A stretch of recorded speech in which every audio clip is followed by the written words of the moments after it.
both Chinese ships were pursuing a Philippine Coast Guard ship near Bajo de Masinloc. Dumami umano ang bilang ng mga China Coast Guard vessel at fishing militia roon.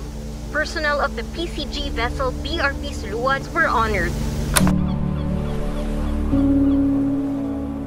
Ang dagat ay higit pa sa tubig. Ito ay buhay, kabuhayan at pamana. Sa mahabang panahon, ito nagbigay sa atin ng pagkain. Hanap buhay at ganda ng kalikasan bahagi ng ating pagka-Pilipino. Ngayon, maraming hamon ang kinakaharap ng ating dagat. Hindi lamang mula sa mga banta sa ating soberanya, kundi pati sa mga suliraning nakikita natin sa sarili nating bayan.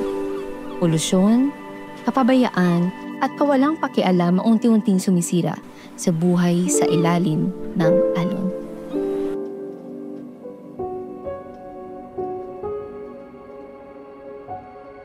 Ngunit ang pagprotekta sa ating karagatan ay hindi laging nangangahulugang pakikipaglaban. Maaari itong magsimula sa simpleng paraan. Sa bawat maliit na kilos ng malasakit, ang pagpulot ng basura, pagtuturo sa iba at pagpili ng respeto sa kalikasan ay lumilikha ng maliit na alon. At ang maliliit na alon kapag pinagsama-sama ay nagiging makapangyarihang pagbabago.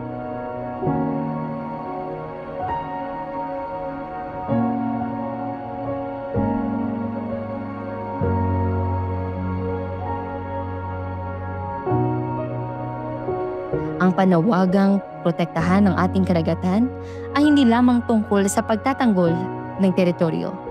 Ito ay tungkol sa pangangalaga ng ating iisang tahanan.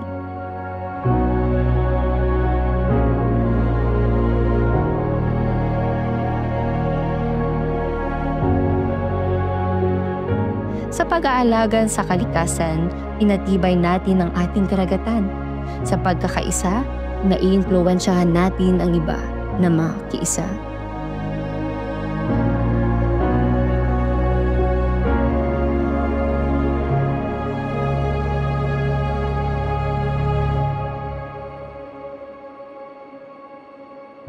Sa pagkakaisa at pagmakabayan, kaya nating maging mga tagapangalaga ng dagat, mga tagapagtanggol sa sarili nating munting paraan na lumilikha ng malaking pagbabago.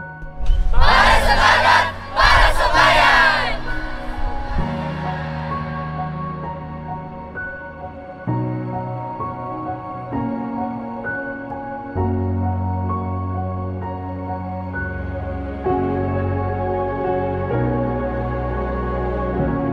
Kaya't bilang isang ROTC cadet officer at isang reservist, nasa atin ang sigla at pananagutan upang mamuno sa halimbawa. At sa pagbigay inspirasyon sa mga batang henerasyon, tiniyak nating mapagpatuloy ang pagmamahal sa dagat, sa kalikasan.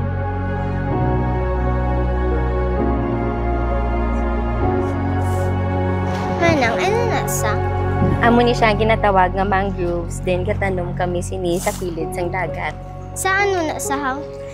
Kay para sa gamay nga pamaagi, kami makabulig protektar sa aton nga kadagatan, kag para man sa mga masunod nga henerasyon.